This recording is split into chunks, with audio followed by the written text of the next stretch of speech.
This is where 4 kids went missing. The old insane asylum.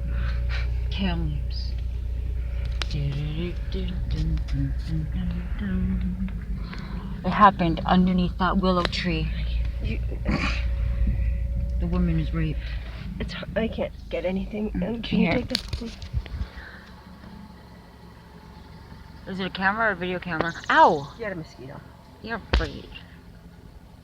I see somebody in the Where? window. Wait, no, maybe it's not a person. Maybe it's a reflection?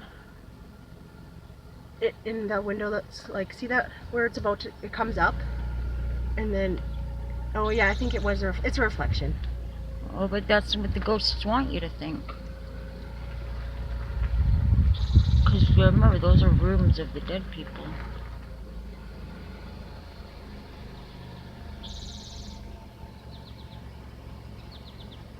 Should have your ghost finder fucking thing going now. Here. I don't have my phone.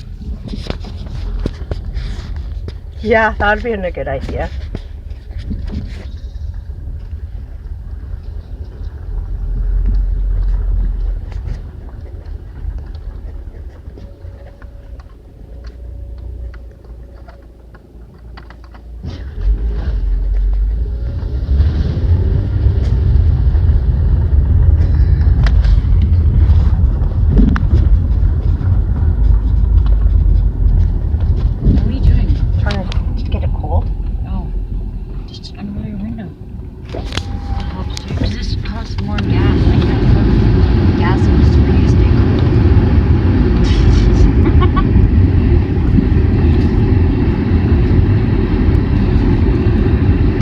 Because you know what I was thinking? One time I had this thought, and it was like, you know how there's ghosts, regular ghosts, like but what are the differences, if any, of a ghost that is handicapped, or like the person was handicapped, or mentally deranged? It looks like somebody jumped out of that window.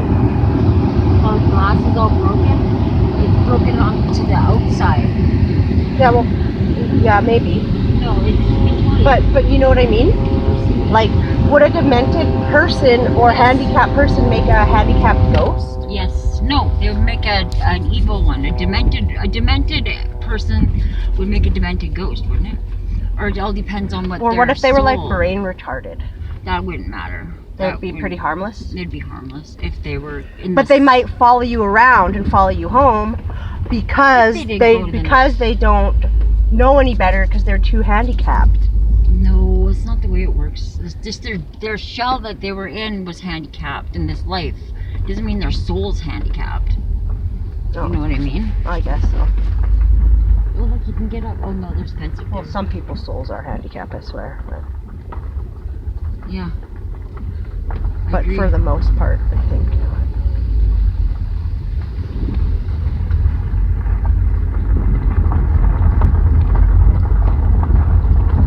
Oh yeah, they closed this at some point.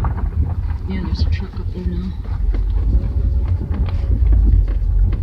That house right there looks really bad. Bad things happen in that house. That is where bad things happen. Every time I see that place right there, that school or wherever the fuck that thing is, I just get fucking heebie-jeebies. Bad. And then there's the Trunkill Farm Fresh. Way to pick 'em. Oh, I get it. That's fun. This road in itself is like creepy just to go on. Or like look at it, it's like got grass growing on you, and it's falling apart. Ooh, that was a fun little dippy. That was a fun dippy. This shoe just adds more creepiness to this place. Yeah, I know, right? Or if it was a child shoe. Where's the rest of it? If it was a child shoe, it'd be... Actually, I remember when I went in the building before, because I did go in, I didn't go in the tunnels. But when I did go in, there was creepy stuff like that, like clothing and random shoe kind of thing, but olden day. And like just broken stuff, like a broken toilet, and everything was just so broken. But, you know, that's mostly from vandalism and type of shit. Well, you know that ghost. Oh, get it, Red Lake. Yeah. And I don't mean the tampon. Yeah, I know. you know that the Ghost Hunter show? They came out here and they did a thing on it. Oh, what'd they say? That it's haunted. Oh, yeah. With lots of evil. Because one of them came back with one of the guys. Yeah, see, they're notorious for that. Yeah. That's why I brought that up over there about whatever I said about whatever, because when we were just leaving and you went, I thought maybe you saw something, and then I was gonna say, good thing you just decided to leave because those things might. Then I was talking about the handicapped ones. I still feel like there's something on my back, but it could just be me. If my head starts to spin around and when somebody put a curse on me with that rabbit foot that time, before I knew it was what it was, How do you get rid of it? I buried it. Okay, well, how do you get rid of it if you, like with me, I know there's a curse on me right now. It's been on me for a long time. How do I get rid of it? I don't know who gave it to me. I guess you just, because I guess you basically just strengthen yourself up and then just tell it to fuck off. Try that. It's cast like this dark cloud over me all the time. Okay, but anyways, what I was saying was, so before I knew what was going on, I got this paranoid feeling that I get only when there's a ghost around me. And I got that really paranoid feeling where I gotta lock the doors and then I'd walk down the alley and like I had a coat on and I'd do my steps, step, and then I could hear something and it was like something was like on me, on my back. Oh wow. Like, and that it was moving my coat too, like. And then I was like, okay, I know what's going on here. And then the next day I found the thing, and then I just buried it. But that wasn't the end of it because then I dug it back up. Yeah, that's not then fair. I put it in Rocco's yard. The guy that I put all the other stuff in his yard. Yeah. That's what. Oh yeah, that's a. And then he died. Right? No. Is that how it worked? Well, I don't want to. Spit it out, woman. Well, okay, because I threw it in the yard and I thought, I didn't know if I was being, like, if I should even believe myself that this had happened to me. Because it's hard to believe.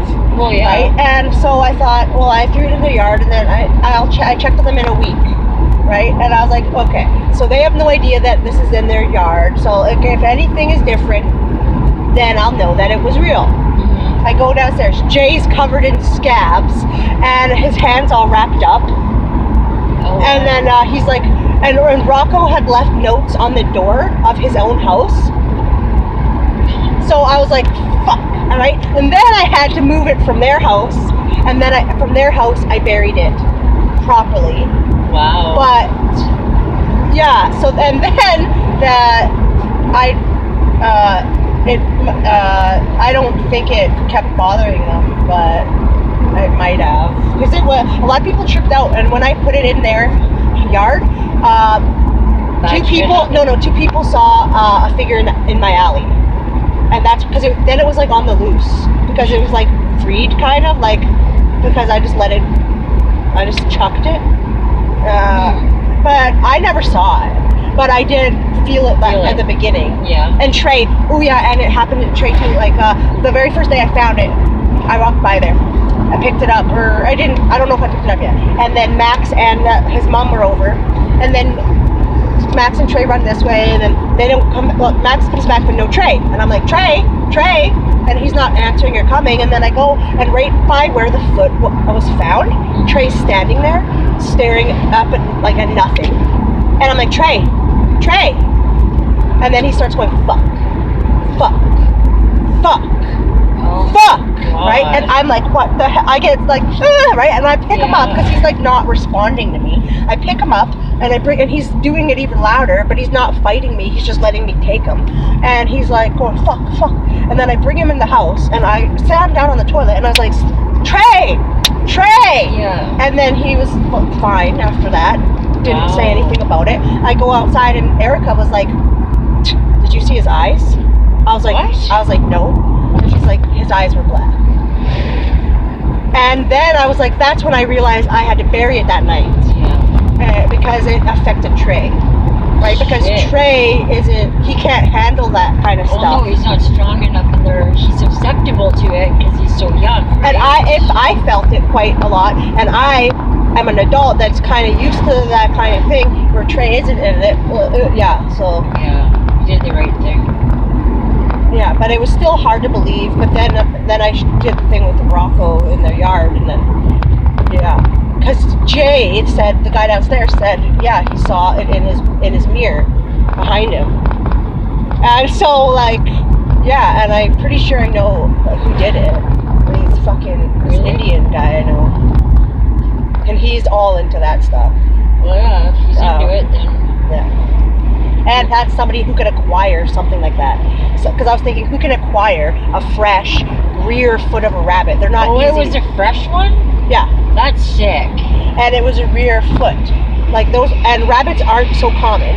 And to kill a rabbit isn't the easiest thing to do because they're fast. Because it wasn't a rabbit, it was like a hare because its foot was giant. Yeah. And so there would have to be somebody that could go out and hunt a rabbit and then cut its leg and then put it on my shit. So that's why I'm pretty sure, and plus we were beefing that time over some stupid shit, and yeah, and he would always talk in this weird language, and he's crazy, man, like he's dark. Yeah, that dark shit can is trippy, man. Some that Indians, shit. Yeah, some Indians like on the res they do weird shit. Like that guy that I'm talking about, he's an uncle to this other guy I know, and they would take that guy and like take him to the res and do stuff to him, and he's crazy now, like schizophrenic. I don't doubt it. Yeah. But hey, I beat that. And you know what? The girl that went out with him, she came to me and asked me kind of for help with that type of thing from him that he'd done to her. Oh, really? And so that was basically like her admitting it. Yeah. And because they would have known that it came back or something. I don't know how that works because it was still around, lingering for so long. But if something would have happened, something would have come back to them, and then I'd be like, oh, right, like it didn't work maybe or whatever. And then that's what they would have thought. Like they would have noticed something because what you put out, you do get back. If you don't do it right, you get it back threefold. But even if you do it right, no, because you can do a good prayer for someone and get good luck. You could do a bad prayer for somebody and get bad luck. No. Well, I don't think so. Well, you don't need to think so. I know as far as like with Wicca goes, if you don't cast a hexing spell right on somebody, then it comes back on you threefold, and that's why I won't do a hexing spell. Well, that's why I don't do Wicca. Wicca's usually all nice, natural shit. I don't even do any of that because I just use my own brain. Well, there you go. Because that's all it really is. You know, that is like chants and shit. Like that you make in your spells and shit. It's all stuff that you make. You word it yourself. You make it up, right? It's your own prayers and your own basically poetry. Yeah, and like other people's sound so gay. Or they're like, get a wart from a toad and then get a blood from a spider, and then it's like, bitch, I ain't need this shit. Yeah, you know what I thought about doing? Because you know how we're both on our menstrual cycle? Yeah. That reminds me. I think that can affect that kind of stuff. Yeah. It can actually. And like I think if you make someone eat your period blood. Yes, they'll fall in love. They'll be in love with you forever. Yeah, but I don't want to. I need to get Adam to eat my tampon. How do I get him to eat my tampon? Oh, I just gotta bake him some goods. He likes my baking. No, just put it in a steak. No, but just strain it. Strain it. I'm gonna make him cookies. He'll eat my cookies. Won't he eat steak? Yeah, but not. I wonder why I'm hunting him down to give him a steak dinner. He won't think it's weird He won't think it's weird if I just give him a tampon and cookies. No. Oh, you need the money. Sorry. Hang on.